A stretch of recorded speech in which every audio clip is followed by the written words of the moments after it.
Haleluya, puji Tuhan saudaraku yang kasih dalam nama Tuhan Yesus Kristus. Kita jumpa kembali dalam kebenaran firman Tuhan, yaitu renungan malam hari ini. Sebelum kita merenungkan firman Tuhan, mari kita tundukkan kepala. Bapa kami yang di surga, terima kasih Tuhan Yesus buat kebaikan-Mu, kasih setia-Mu yang Kau limpahkan di dalam kehidupan kami. Dimanapun saudara kami berada, Tuhan senantiasa memberkati kami, sebagaimana Tuhan memberkati kita semua. Dalam nama Yesus, haleluya, amin. Puji Tuhan, saudaraku yang kasih dalam nama Tuhan Yesus Kristus. Renungan pada malam hari ini saya ambil di dalam Yeremia pasal 44 ayat 8. Saudara bisa menyimaknya di dalam Yeremia pasal 44 ayat 8. Sebetulnya kita bisa membaca dari ayat 1 sampai 30, tetapi saya ambil ayat yang ke-8. Demikian bunyi firman Tuhan. Mengapa kamu mau menimbulkan sakit hatiku dengan perbuatan tanganmu, yakni membakar korban kepada Allah lain di tanah Mesir yang kamu masukin untuk tinggal sebagai orang asing di sana. Nah, saudaraku yang kasih dalam Tuhan Yesus Kristus, malam hari ini renungan saya beri judul yaitu jangan pernah mendua hati. Nah, salah satu faktor yang seringkali menjadi penyebab retaknya keharmonisan dalam sebuah rumah tangga adalah ketika salah satu dari mereka atau suami atau istri melakukan perselingkuhan atau kehadiran orang yang ketiga. Hal itu menunjukkan bahwa salah satu dari pasangan telah mendua hati dan tidak lagi setia terhadap pasangannya. Inilah yang diperbuat oleh bangsa Yehuda, di mana mereka tidak lagi mengasihi Tuhan sepenuh hati, tidak ada lagi setia kepadanya. Bangsa Yehuda sudah tidak lagi menempatkan Tuhan sebagai single authority, karena ada Allah lain yang bertakhta di hati mereka. Tanda bahwa hati mereka telah bercabang. Alkitab mengatakan dengan jelas bahwa mereka telah beribadah kepada Allah lain yang tidak dikenal oleh mereka sendiri. Itu ada di dalam ayat yang ketiga. Nah, hidup mengandalkan dan berharap kepada Mesir yang adalah gambaran tentang kekuatan dan kemegahan dunia. Perbuatan mereka telah menyakiti dan melukai hati Tuhan. Saudaraku yang kasih dalam Tuhan, padahal sudah berkali-kali Tuhan memperingatkan mereka dengan mengutus nabi-nabinya. Nah, salah satunya melalui Yeremia ini. Bagaimana Yeremia diutus supaya saudaraku yang kasih dalam mengingatkan. Itu yang terdapat di ayat yang 4 dan 5, yaitu mungkin saudara bisa membukanya. Janganlah hendaknya kamu melakukan kekejian yang aku benci ini.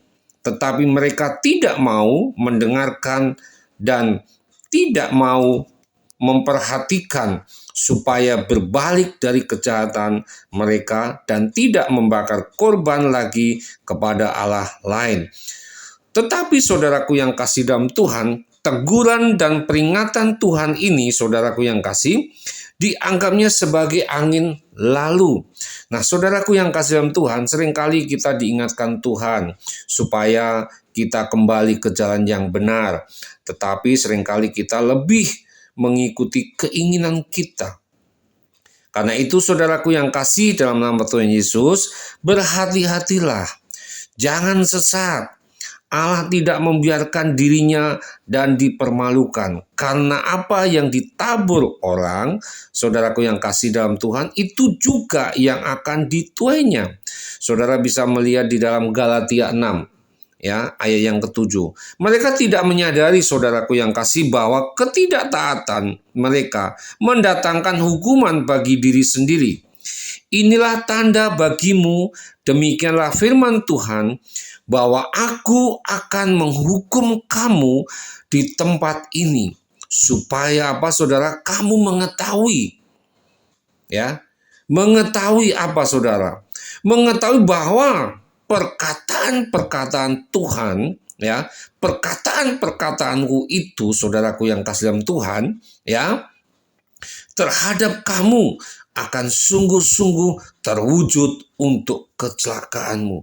Wah, ini sungguh luar biasa saudaraku yang kasih. Tuhan mengingatkan, bahkan Tuhan mau menghukum kita kalau kita tidak mau kembali. Nah, oleh karena itu saudaraku yang kasih dalam Tuhan, jangan sekali-sekali kita menduakan hati, ya, mendua Tuhan dalam hidup ini. Dalam hidup kita ini, bahwa hidup kita ini Tuhan yang senantiasa kita sanjung. Tuhan yang senantiasa kita tinggikan. Karena Tuhanlah yang senantiasa menjaga kita, memberkati kita, menyertai kita, dan dimanapun kita berada, Tuhan selalu hadir. Nah, oleh karena itu saudaraku yang kasih dalam Tuhan, mari saudaraku yang kasih, kalau saudara bisa melihat itu kembali di dalam Yeremia 44 ayat 29. Bagaimana Tuhan itu memberikan tanda kepada kita bahwa Tuhan itu akan menghukum kita. Nah, Tuhan yang kita sembah saudaraku yang kasih adalah Tuhan yang setia. Sehingga Ia pun menuntun kesetiaan kita kepadanya. Nah, bagaimana dengan kita? Kehidupan kita, apakah kita tetap setia kepada Tuhan atau tidak? Renungan pada malam hari ini mengingatkan kita kembali supaya kita untuk belajar tetap setia kepada Tuhan. Karena Tuhan adalah sumber kekuatan kita. Oleh karena itu saudaraku yang kasih dalam Tuhan, jangan sekali-sekali menduakan Tuhan dalam hidup ini, ya. Karena Dia adalah Tuhan yang cemburu. Kalau saudara bisa membacanya di dalam Keluaran 34 ayat 14 di sana. Bagaimana Tuhan itu kita adalah Tuhan yang cemburu. Bagaimana Tuhan itu adalah Tuhan yang menginginkan umatnya untuk tetap setia. Ya, jangan sampai kita tidak setia kepada Tuhan. Karena teguran-teguran ini supaya kita belajar untuk tetap setia kepada Tuhan. Oleh karena itu saudaraku yang kasih dalam Tuhan, mari kita belajar tetap setia kepada Tuhan.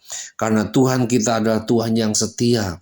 Tuhan yang selalu memberkati kita. Mungkin kita banyak meninggalkan akhir-akhir ini atau kita tidak setia kepada Tuhan akhir ini. Tetapi mari melalui renungan kebenaran firman Tuhan malam ini saudaraku yang kasih dalam Tuhan, kita mau belajar setia. Oleh sebab itu saudaraku yang kasih, ya, mari bahwa Tuhan kita adalah Tuhan yang cemburu. Karena itu jangan sekali-sekali kita menduakan Tuhan dengan dalam dunia ini. Oleh karena itu saudaraku yang kasih, kita bersyukur kepada Tuhan. Malam ini menjadi malam kita diingatkan kembali melalui kebenaran firman Tuhan. Mari kita tundukkan kepala. Segala puji dan syukur kami naikkan kepadamu Tuhan. Malam ini kami boleh senantiasa diingatkan kembali bagaimana Tuhan mengingatkan, menegur kita supaya kita tetap setia kepada-Mu Tuhan. Oleh karena itu Tuhan, ampuni kami. Mungkin di hari-hari yang telah kami lewati, kami tidak setia kepada Engkau. Tetapi melalui kebenaran firman Tuhan ini, Tuhan senantiasa setia kepada kita. Oleh karena itu saudaraku yang kasih dalam Tuhan, Tuhan yang senantiasa memberkati kita. Di dalam nama Tuhan Yesus Kristus, kami sudah berdoa dan mengucap syukur. Haleluya. Amin.